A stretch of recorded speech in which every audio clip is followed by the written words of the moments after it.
Lord. Okay. Since it's 6:30, we don't have everybody here yet, but hopefully they'll jump in and join us when they can.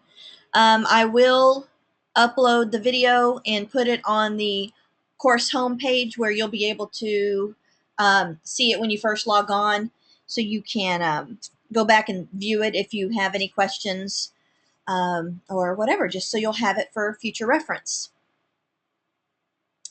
Let's see. Let's go ahead. First of all, I'm going to ask everybody, let's see. Does anybody have questions just to start out? If so, you can unmute your microphone or type in the chat box. Doesn't matter. Either way. Okay. Well, then we're going to just go on. Okay, syllabus, of course, I'm sure you've seen. Schedule is going to be, I say, the next most important thing that you want to look at, because that's when you are going to be able to see when everything is due. Let's see. I'm going to try and shimmy it so I can see it better. Okay, so everything was already due. What we're down to now is Unit 2, Professional Memberships. And you just have two things that you have to do for that. You have to participate in LSSL and TLA and ALA participation. And so when you go look at the unit on the left, because they're all broken down on the left side of the screen, LSSL participation is totally mapped out for you. This is our LibSci group, which you definitely want to join. And if you haven't yet, definitely jump on that now. TLC, that's the Texas one. And then LMNet is very useful, but you do get a high amount, you get a lot of emails from LMNet. So I would suggest going in and signing up. When you sign up, choose the method of delivery instead of individual emails. I would definitely choose the digest version, which means that it would like send you one email with many different discussions listed in one, instead of all individuals going to your mailbox. So LibSci membership is definitely a requirement. And this network is very useful. Students ask questions of each other on it. The department really sends out information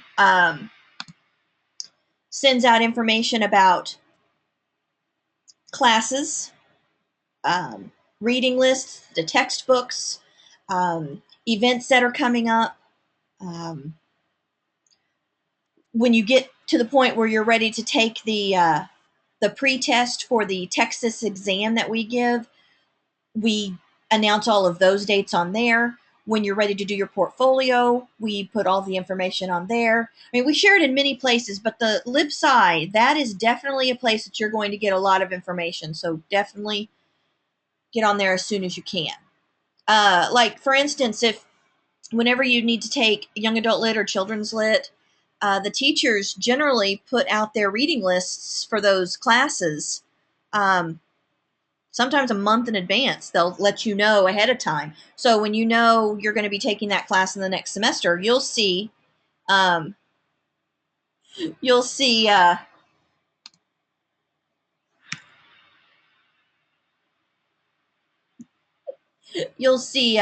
books that are going to be out there ahead of time, so you can get a jump on things.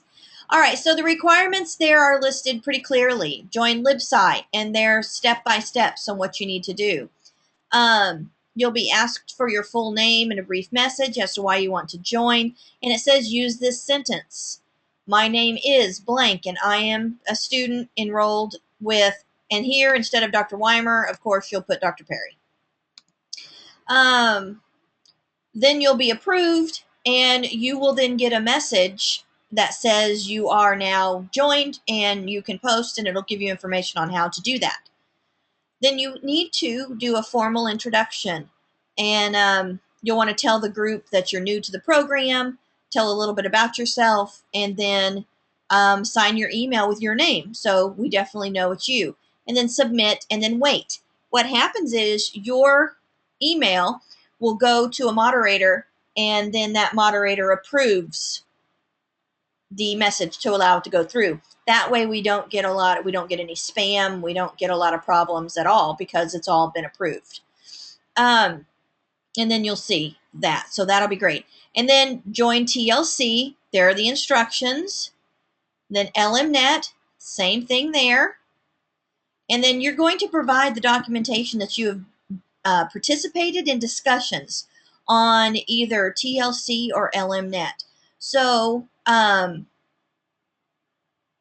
it says in there TLC is probably much easier to participate in than LMNet. Like I said, LMNet is an extremely high volume, very big, been around for a long time listserv.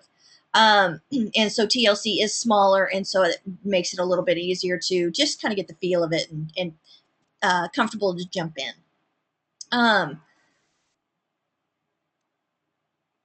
So then you're going to copy and paste your stuff into Word.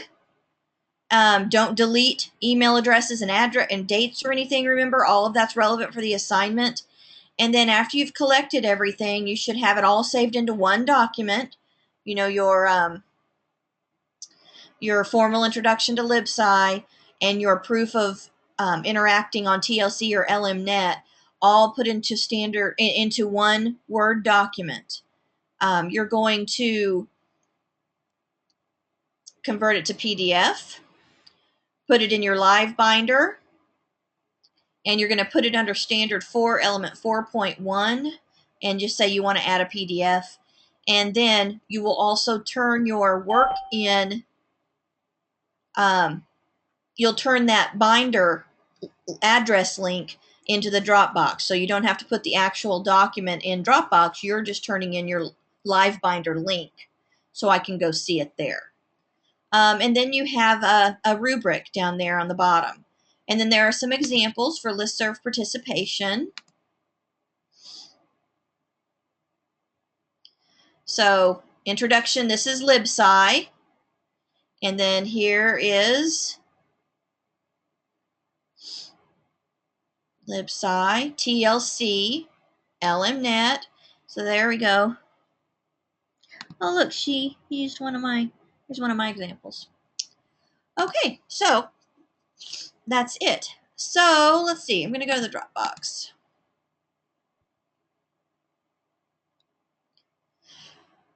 So, here's listserv participation right there. And so, nobody has done that yet, which is fine because it's not due until October 16th. But anyway, so don't let it, same with TLC, or all right, never mind, blah, blah, blah. Listserv participation. So that's October 16th. Okay. So that's what you're going to be doing next.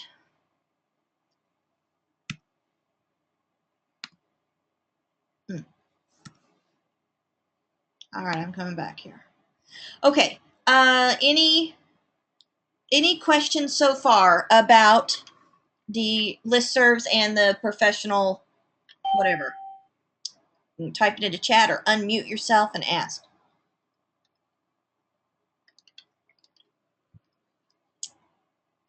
Okay. It's pretty straightforward. Okay, advocacy and leadership. So, networking in your area.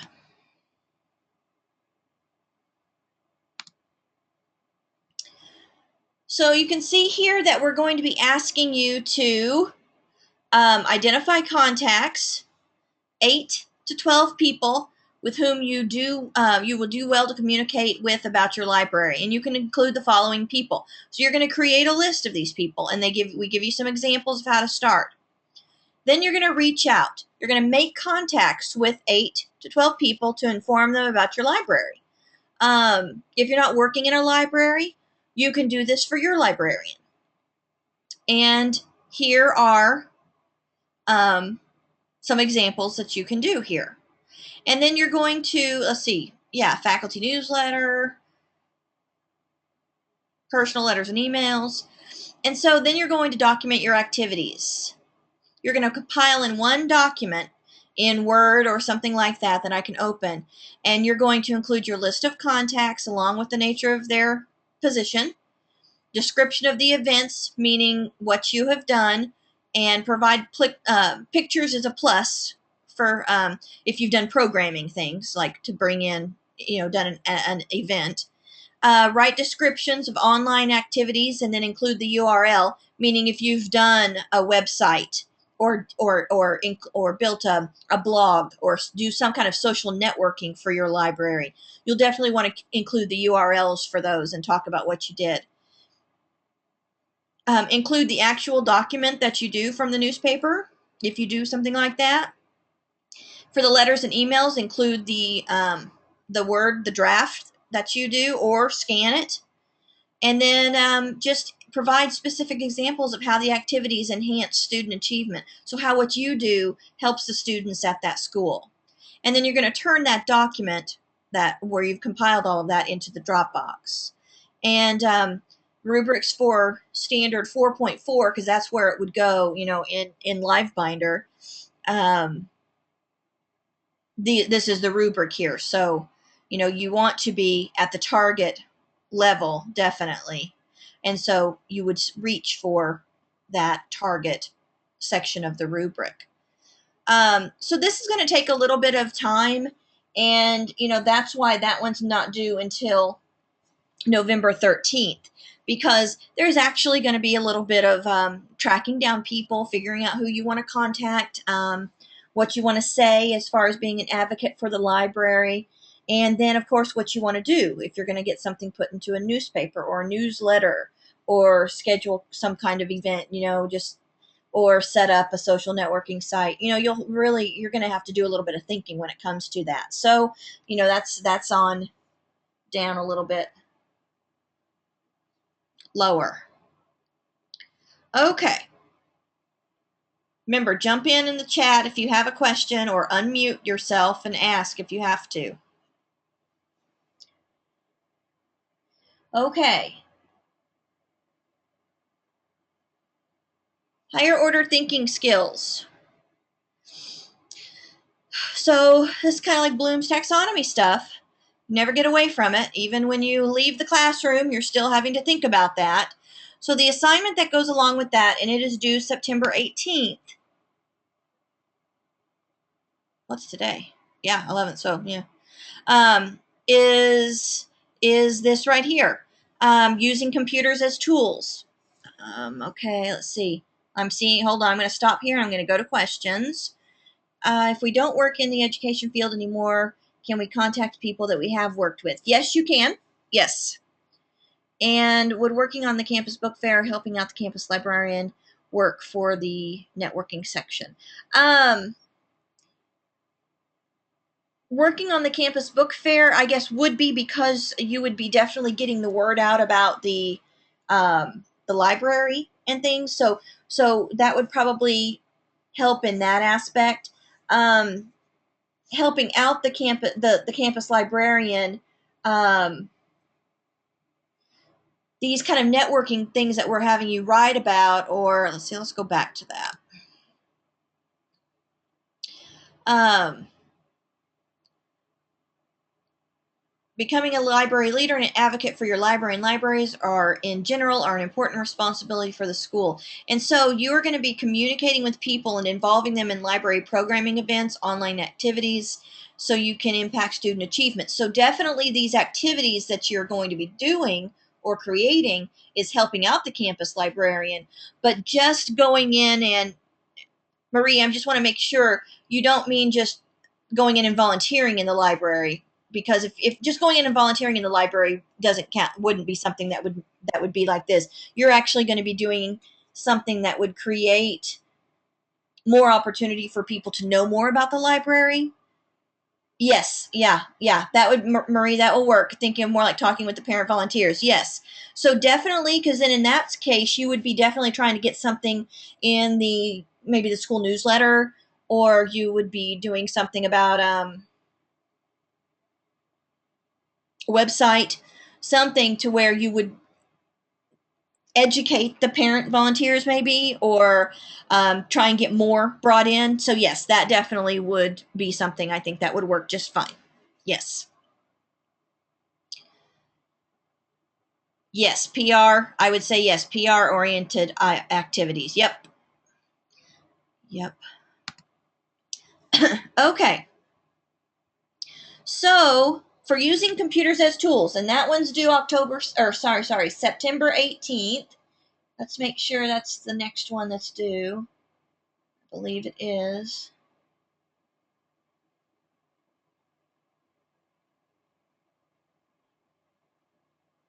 Yes. Okay, that's what's due next. Using computers as tools. And so what you're going to do is you're going to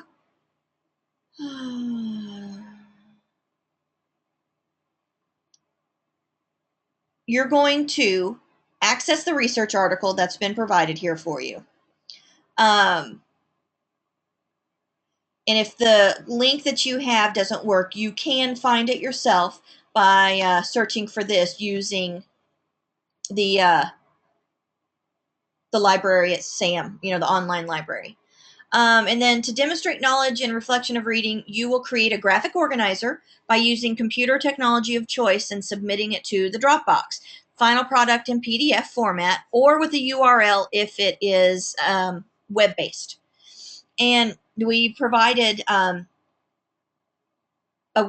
link for you that would help you in the construction of a graphic organizer. So let's go look at that.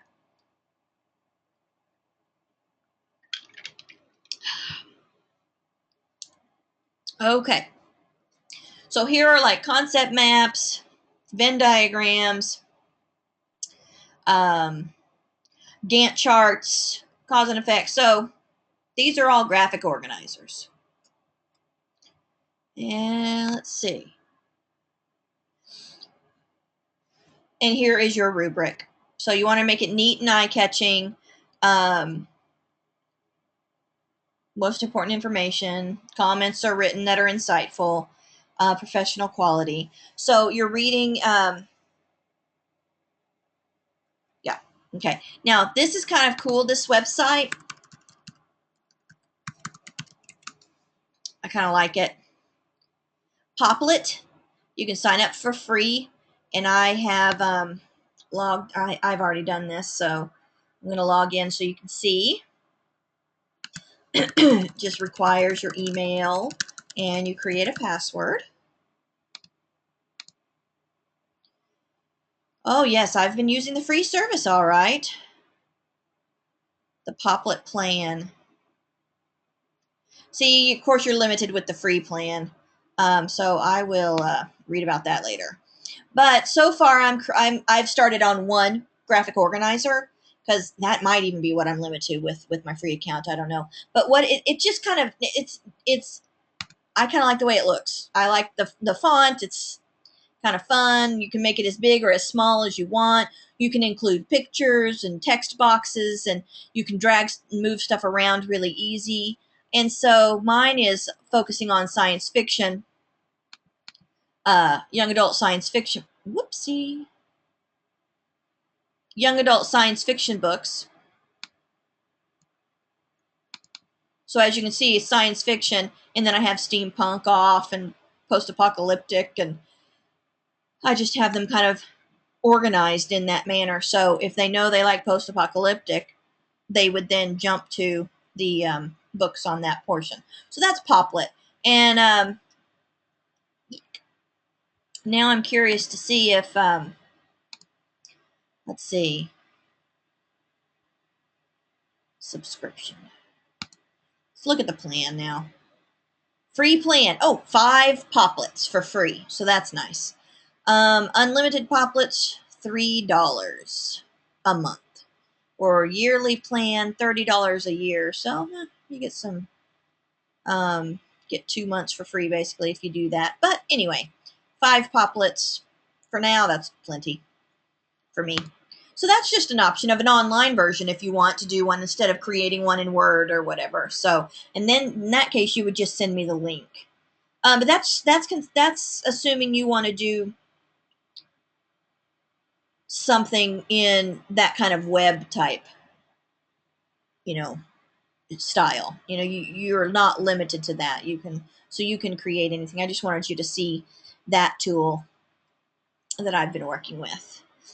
Okay, so that's that, and that's due September 18th. And so we can talk about that. Have you guys? I don't know if nobody else is at a camera. Do you guys have any questions about that one specifically since it's coming up next?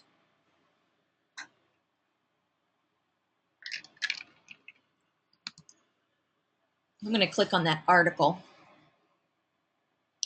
Teacher value beliefs associated with using technology.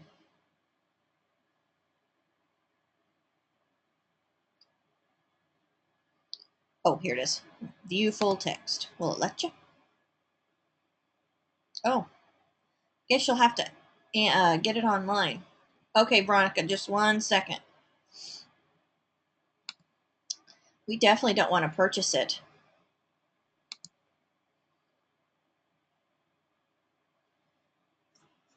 If the candidate is using a computer connected to, if you're on the computer at work. There you go. Yeah. Okay, great. So yes, you can.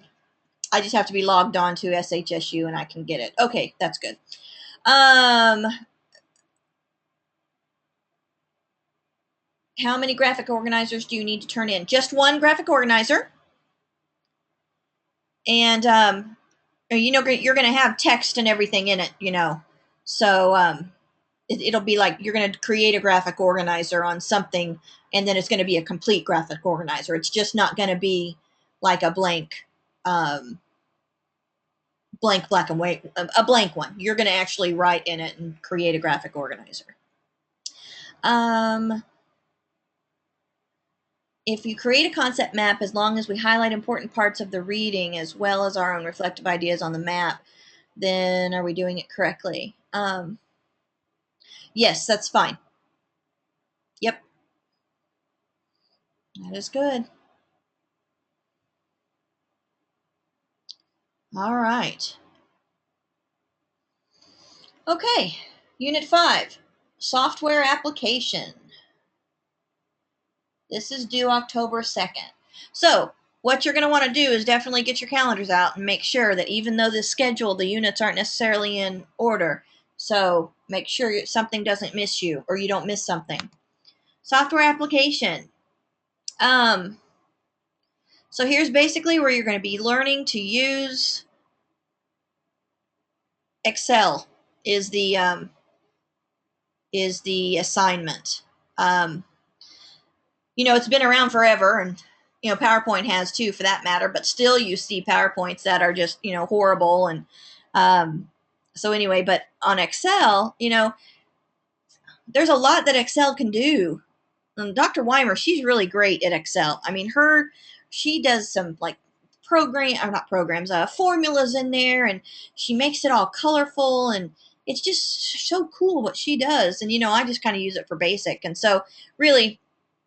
So this is just making sure you have experience with Excel. And the reason Excel is the one that's chosen is because Excel can be used for a lot of things that you need in a library. Inventory of equipment, maybe that, just classroom equipment, stuff that's not necessarily in your system. Definitely budget, things like that. So there are great tutorials online you can look at, even on YouTube if you're more visually, if you learn better on looking at something. And then here are the elements that we need to see in this assignment. A table has a school library topic as an emphasis. So some kind of school library issue or thing you need in an Excel spreadsheet. You need 5 rows, 5 columns. You need to have some of your cells merged. Use at least one mathematical formula, at least one word with a text color other than black, at least one column highlighted in color, and all of the borders of the table to be bold. So that's what you need to do in your spreadsheet. And then using that information from your table, you're going to use the chart wizard, which is built into Excel, to create a chart. And then you'll have to include these things: a title, label the vertical and horizontal axis, a legend, labeled, and use of color in both text and the chart parts. So you can display the table and the chart on the same sheet if you want. And of course, it should make sense and readable to anybody. So be sure to label everything properly. But anyway, so that's all you're going to be doing, and you get 10 points for the table and 10 points for the graph, or the chart.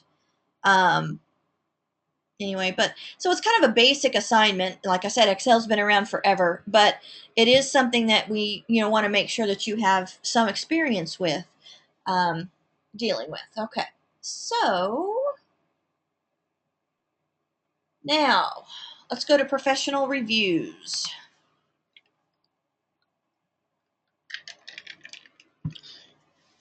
Okay, you're going to be writing reviews.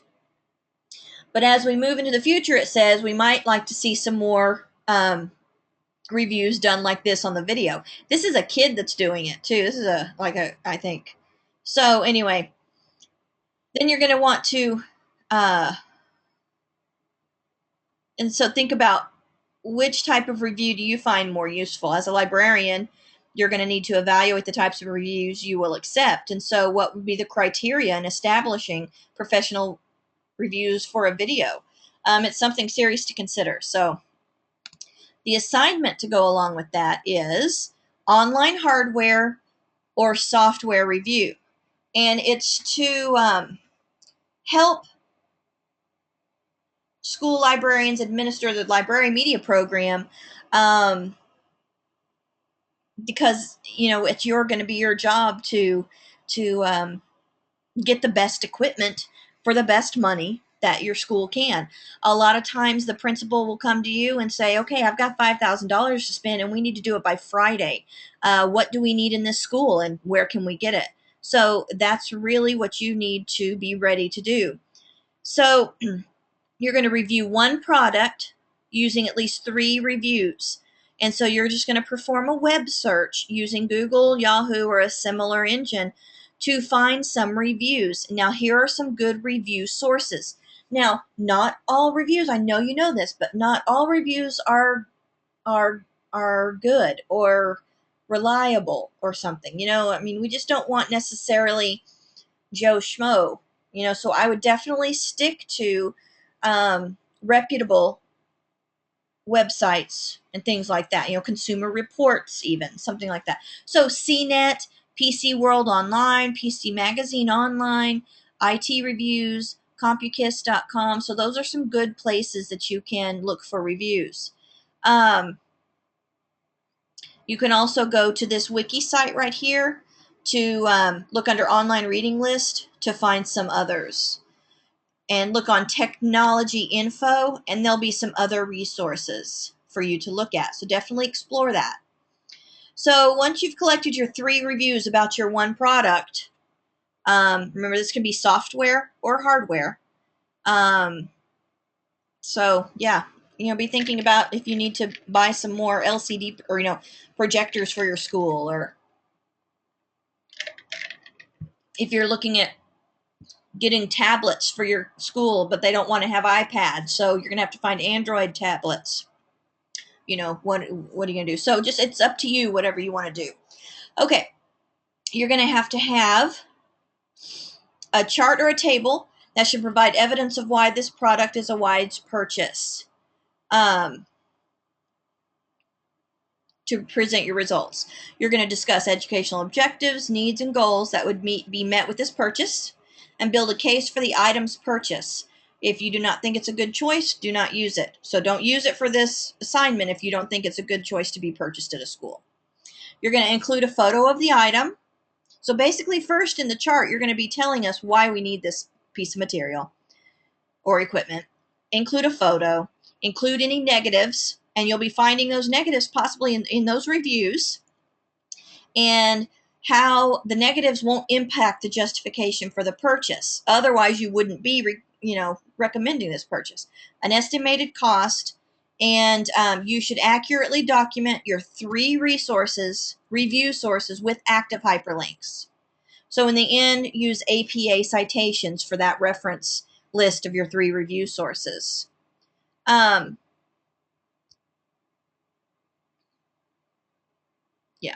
So anyway, and let's see, pay particular attention to whether this hardware or software addresses the needs of special populations. So, okay, so here's the rubric for that. Short summary from the 3 reviews are included, your justification for the purchase, a photo, the negatives discussed, estimated costs, reference list with hyperlinks included, APA, and then neatness and creativity. And remember up here we say, color is always a plus, be neat and creative. So, this is just something you would then, even if you haven't been asked by your principal, to spend some money, it's something that you could then hand in to the principal and say, we really are in need of this in our library, and this is the justification, reviews, it's all ready for you. This is what we need. All right, and that is due October 30th.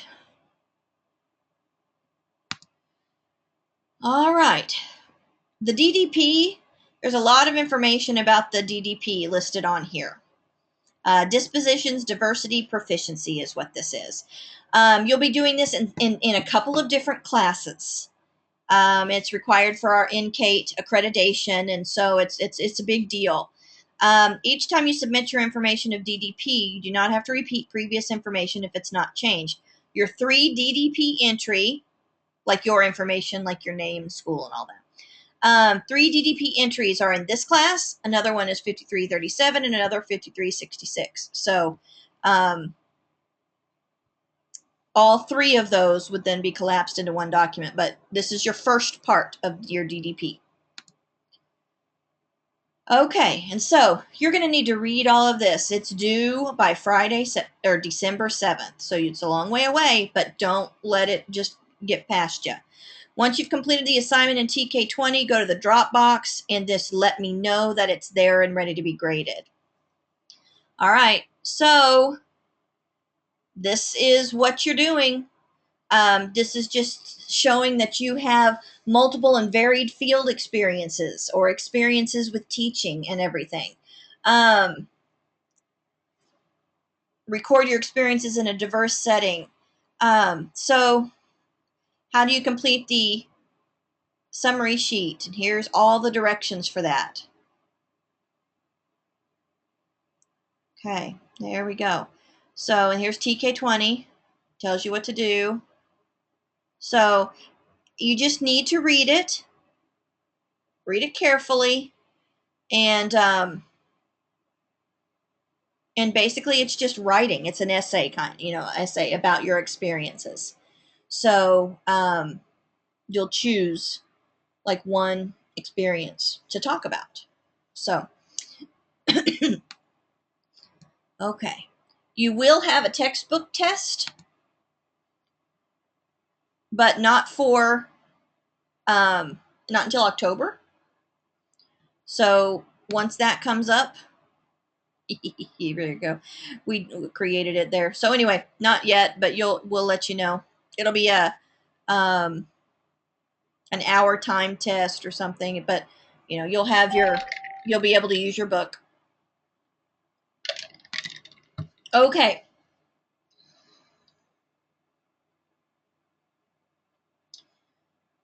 Yeah, October 15th is the test. All right, school library newsletter. Part of this assignment would work in conjunction with your Unit 3, your advocacy and leadership. Remember, you're having to do a newsletter or a newspaper article or something, so you could probably maybe work some of that in here. You're going to find information about school libraries or certified school librarians. You need to share it with those people so they are aware of what needs to be in libraries. And then here are some things that you need to read and share with your stakeholders for this assignment. Comes from several sources. So you're going to read these things, and then from information you gather from that, that's what you'll then create your newsletter with. After you've collected and read the above information, you're ready to begin your newsletter. And that's the only thing you turn in for this assignment, just the newsletter. You can do it in Word, you can do it in Publisher. It doesn't matter to me at all, but submit it in PDF format. As you create the design, think about appealing newsletters you've seen and what makes them appealing. Think about colors that grab. Think about things that maybe make it not attractive to the eye if it's too cluttered or two colors that don't go well together. Here are some sites that offer free educational clip art that you might want to include. Here is a site that Dr. Bell's junior high students made that has some clip art on it. And, there are other sites out there that have royalty-free pictures that you can use. And I'll send that email out to you too. In case you don't want clip art and you want real pictures, there are sites out there which you can find some that's free for you to use for your assignment. Or anything that you create. It's out there for the taking. You don't need to include the required header for this assignment like you do on your other assignments you're turning in.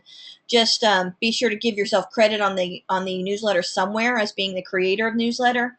So definitely see it's yours. And then you'll turn in your PDF of your newsletter into the Dropbox. And so here's the rubric. It covers each of the 10 principles described in Information Power. It covers the significance of school libraries according to research, why libraries are important according to Krashen, covers the interview that you conducted with the school librarian and describes his or her viewpoint, and then attractiveness and organization, and of course spelling and everything counts. So again, it's not a difficult assignment, but one that's going to require you to include a lot of information. So don't let this one slip up on you at all. And it's due December 4th. Next is the School Library Leaders podcast. It's due November 6th. And so here's some information about podcasting to read about, some videos to watch, some resources. SoundCloud is what we have been using, or actually I've used it a couple of times, and so are the other professors. It's kind of our new toy that we've learned about. But if you don't have to use SoundCloud, it's just an option. It's really easy. You can record right on the website, or if you have an iPhone, there's an iPhone app, and you can record right into your phone. And so I've done both. It's very easy. Podomatic is another one. Audacity. But Audacity, it's still good. Of course, it's great, and it's free software, but you have to download it to your computer. You have to even have another little layman coder on there with it too in order to convert it to MP3 to play. But it's good. But these online tools that are out there now almost make it to where you don't need to even go this much trouble. So definitely just explore what's out there. So there's a lot of information there. And then here's the assignment. Leaders Podcast. All right,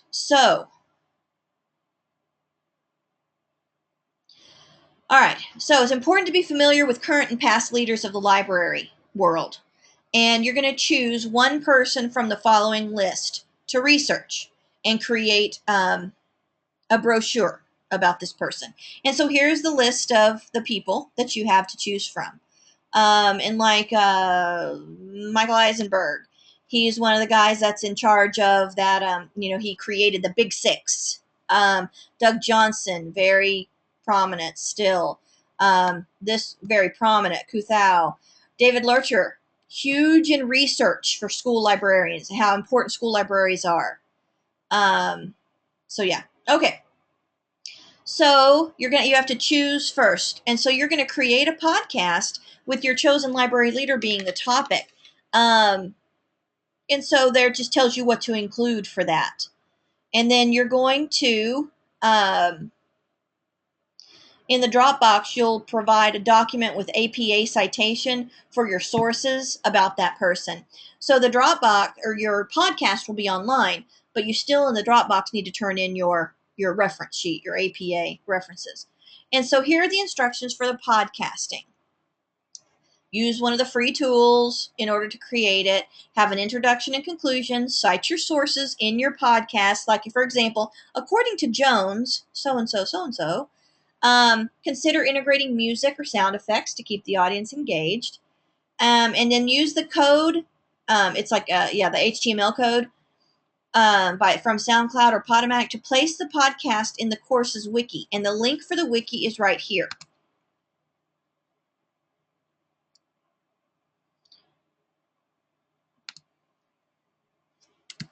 You'll have to join the wiki. Okay. So here's getting started. And then Dr. Weimer and myself, we both put ours up here because both her class and our class, we're both going to put all of our podcasts on this site so you guys can have a wider range of people to listen, the other podcasts to listen to. So we'll have a lot of people instead of just our small class to comment on. So if you play that, you'll be able to see. Hi, I am Dr. Weimer, located in Huntsville, Texas, at Sam Houston State University. Then she sounds so sweet. She's such a sweet lady. And then part of mine. Hi, everyone. This is Dr. Perry. I just wanted to tell you how happy I am. So anyway, and all we did was talking to our computers for this one. She had a microphone. I just used the one that was on my computer and recorded it, and that was it. You do have an option, to put music and stuff in there, but we haven't done that yet. So, or we didn't do that for this one. But you guys be creative and do whatever you want with this. So don't upload, it says do not upload a sound file to the wiki. What you're going to do is embed that HTML code, and that way the whole player will just go right into there. And as we get there, this isn't due until November 6th, but as we get there, I'll help if you need help. So just don't freak out or worry about it. It's very easy to do. So there we go. Then after you've put yours up there, here's what the other part of it. You have to browse School Library Leaders podcast by your peers. And you'll go to this site that we just were at, and you'll look at your peers' podcasts. And using the rubric, you're going to assess 2 of your peers' podcasts, and then post your assessment and constructed feedback in an email to the peer to let them know, and you'll use through the course email tool. Actually, I think we're going to write your email address on the wiki so you can still get to the emails. You can still email the other class too. So anyway, this will be a lot of fun. This will be fun. So where it says brochure up here, ignore that. Where did we see it? I don't know. So ignore brochure. You're doing podcast, of course. So, all right. And that's November 6th. All right. Then, course evaluations. You'll have to complete, you'll have to do the survey that you get, the idea survey that comes out. You'll get an email about that. So be sure to complete the end of course survey we send out, and the one for idea, and stuff like that. Just whenever you see survey, just make sure, or assessment, make sure you do that. And so here's the TK rubric and instructions. There's the rubric, and here are your instructions for the TK20, what you have to do. SHSU online survey. There you go. Idea teacher. Here it is. And that's due, and you'll have an email about that. And then the end of course survey. There you go. So you're just going to take those for me there by the last day of class, December 7th. So, and here are your library resources. This is a librarian from the Sam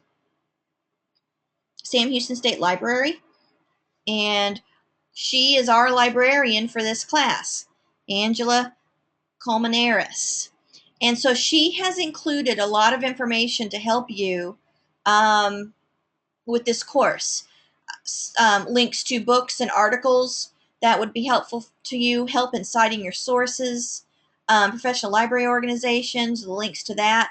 The class textbook being indispensable, that's an ebook that you can check out on a device or on your computer and read it. So be sure to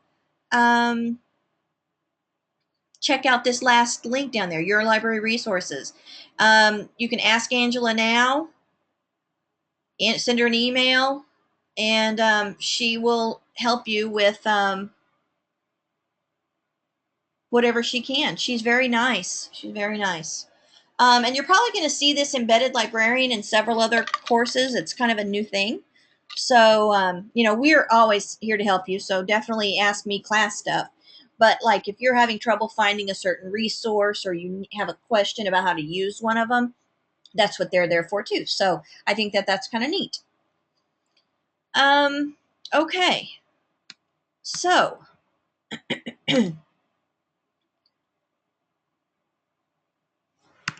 still just me on the camera. Okay. Anybody have any questions? Because that's the course. This is this the first class for everybody, or is this the first semester for everybody?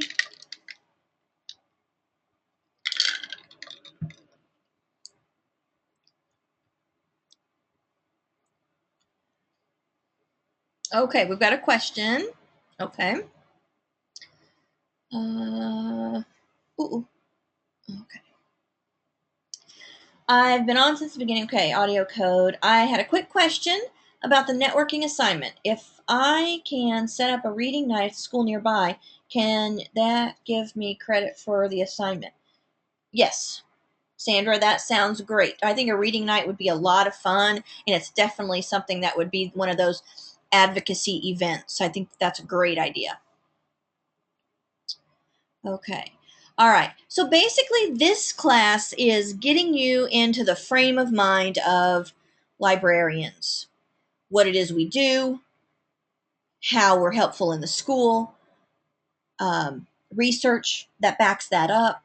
And really, you do have to start being aware that you have to be your own advocate.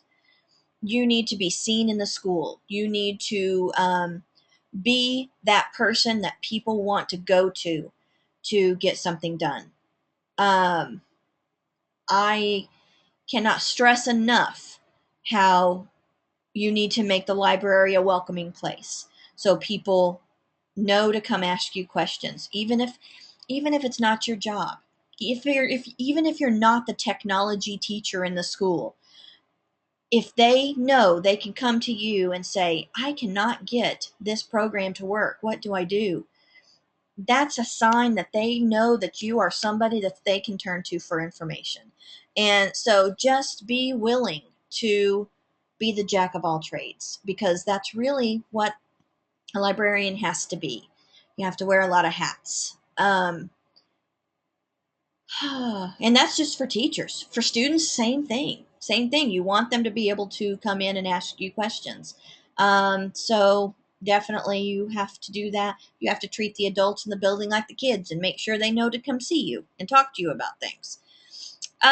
Is there any question about the class at all?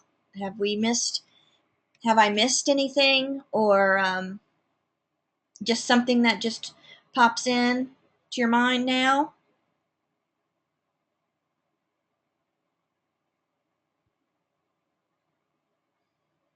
Okay. Okay. Pamela, you're very welcome. This is the first semester I've done all online classes. I usually have one of those optional face-to-face classes. We used to do that all the time. If you're new to the program, just know that we used to do a face-to-face class where we'd go over everything, where it would take, the morning or whatever. And like if we were face to face, we would probably actually do, we would work on some of these activities, maybe kind of get a start on some things. But, being as distance is an issue and money is an issue, um, we've started trying to do something kind of like this. And so this is the first semester I've done online meetings only. I do miss the interaction of the face to face, but um, this is more convenient for everybody. So I'm hoping that you feel that it was a useful thing to sit in on. Be sure to email me and let me know if you kind of want if you would have wanted to see something different about that. But I really wanted to just kind of go over the assignments and make sure that we kind of just talked through some things. So, okay, I'm glad it was helpful. Okay, I'm going to go ahead and let you go since it doesn't look like anybody has questions. If you decide that you do have a question, just email me. I do try and get back with you just as soon as I can. I check my email pretty regularly and try and answer back as fast as I can. And I guess that's it. What I'll do since we recorded this, I'll probably put it online, or I'll probably do it tomorrow because the one from last night that was an hour took almost it took 85 minutes, I think, to upload to YouTube. So I will probably do it tomorrow, and I'll put it on our course home. So it'll be above the video. That's the intro from me. It'll be up there, and so you can go back and look at that if there's something that you want to listen to again, knowing that we went in order down the left side of the sidebar. You'll know when to kind of skip in the video, maybe listen to that part of that assignment a little bit more. So I'm glad that you came, and I hope you guys have a great week. And I hope that you feel good. I see somebody says never taking online courses put you at ease. Great. I'm glad you feel at ease. Um, this program is a great program. Not just because I feel like the information we give and the experience we give you are great, but the faculty is wonderful. I mean, everybody is so nice and accommodating. So just know to talk to us if you have an issue and or questions. We're all very willing to help. So good luck in your other classes this semester, and know that I'm out there to help if you need me.